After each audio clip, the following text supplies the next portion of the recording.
Okay, let's try this. Oh, good. Now I see the sound is up. Thanks so much for letting me. I think there was no sound, so that means I'll start again. Hey to Instagram. I was having a problem with sound on this side on my, computer, so I'm gonna start all over again with this. But I had a funny story that I was listening to the other day, and I want to share that with you guys. Um, that I read actually. It's a story that I read.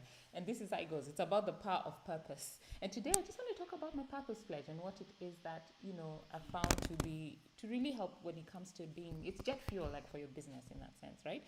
The story goes, the loaded station wagon pulled into the only remaining campsite. Four children leapt from the vehicle and began feverishly unloading gear and setting up the tent. The boys then rushed to gather firewood, while the girls and their mother set up the camp stove and cooking utensils. A nearby camper just marveled at the youngster. He marveled to the youngster's father and said, "That, sir, is some display of teamwork." The father replied, "I have a system. No one goes to the bathroom until the camp is set up." Talk about motivation. You know how it is after a long trip and it's like everybody's beeline to the bathroom. But you know what? This is the power that purpose has in our lives.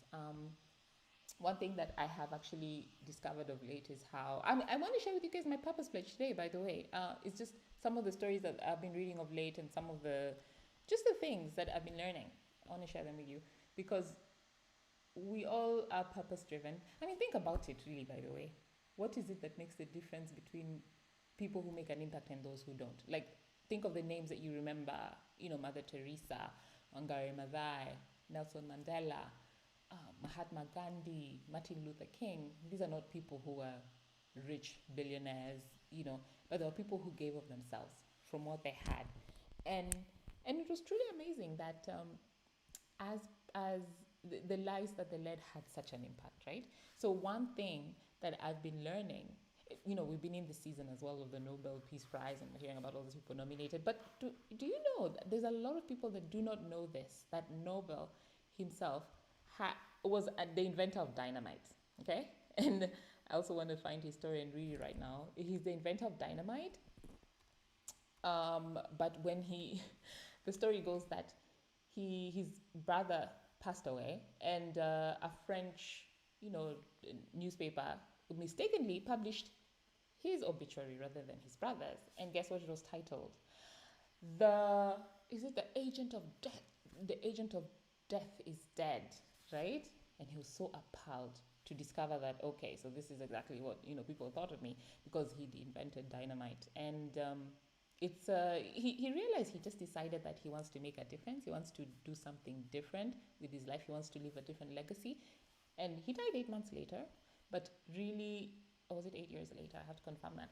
But he spent his remaining time, putting together what we now know as the Nobel Peace Prize, okay? Where he just bequeathed all his wealth to giving to this Peace Prize in order to help just the world, promotion of peace, So, and it strikes me how we all want to leave a legacy. We all want to be remembered for something. We all want to, why is it that we wake up 8 to 5 every day, go into work, other than, of course, needing to earn a living, but we wake up 8 to 5 every day, we go into work, we come back, we, do the things that we normally do every single day. It's what, 5 days a week, 4 weeks a month, 12 months a year.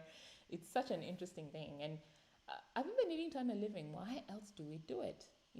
Within us, all of us, everything, God has created us to desire purpose, to desire to make an impact, to desire to do something of meaning in the world that we live in.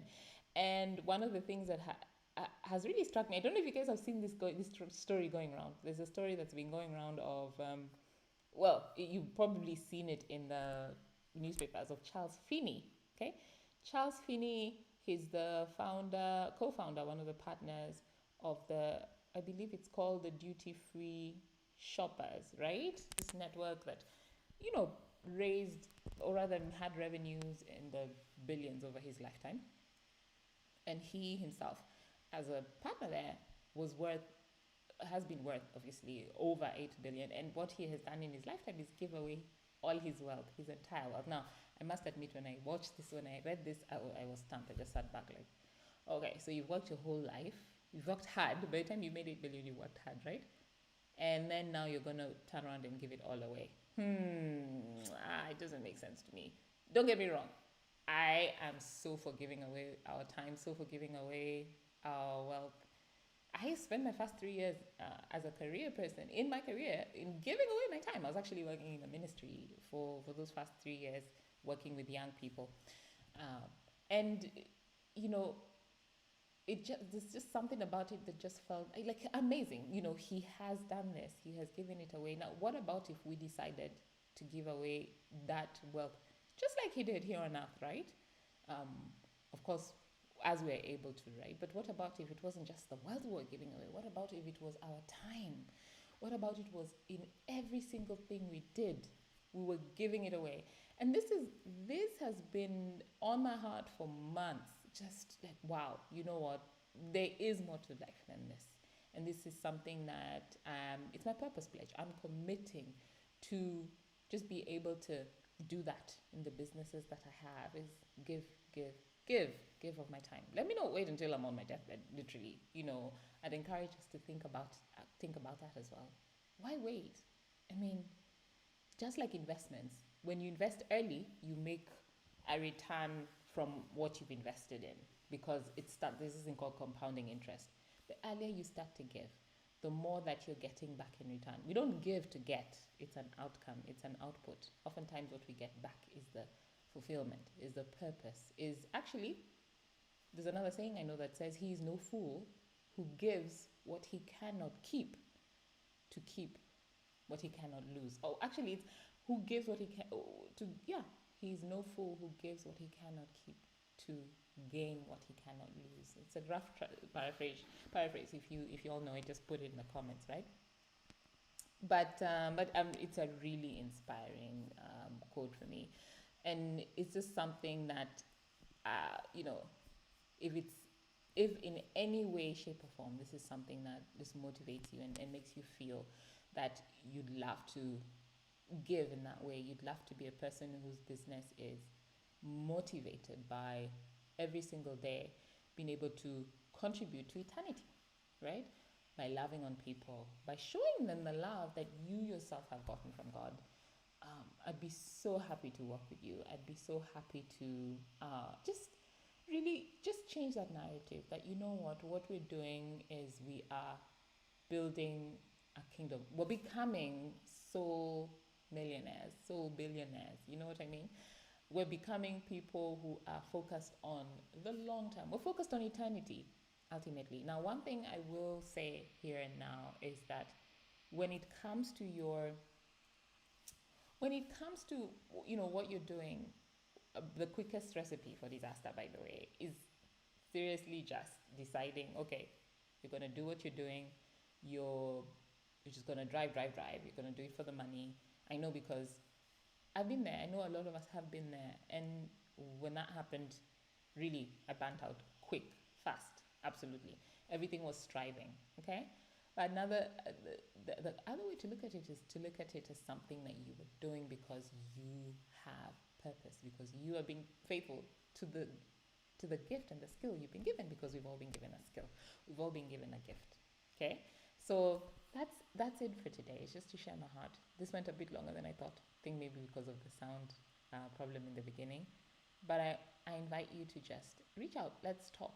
Let's discuss what does that look like for you in your life. Being able to live the life of purpose that you desired. Being able to, and this is primarily in the arena, the vehicle that I'm choosing to live out this purpose is, yes, in life, but primarily through the vehicle of business, okay? So if you'd like to chat about that, just reach out to me. The link I forgot to share the link. It's jtconsultingdigital.com/start, okay? START. And choose what best describes you, and then click through, and I'll tell you exactly how we can chat. But let's get on a talk and just discuss what it is that you want to achieve and how it is you can get the help to get there, because our purpose is everything, okay? Thanks so much for giving me your evening or your morning or your afternoon. Have a great one, and be blessed, okay? Bye-bye.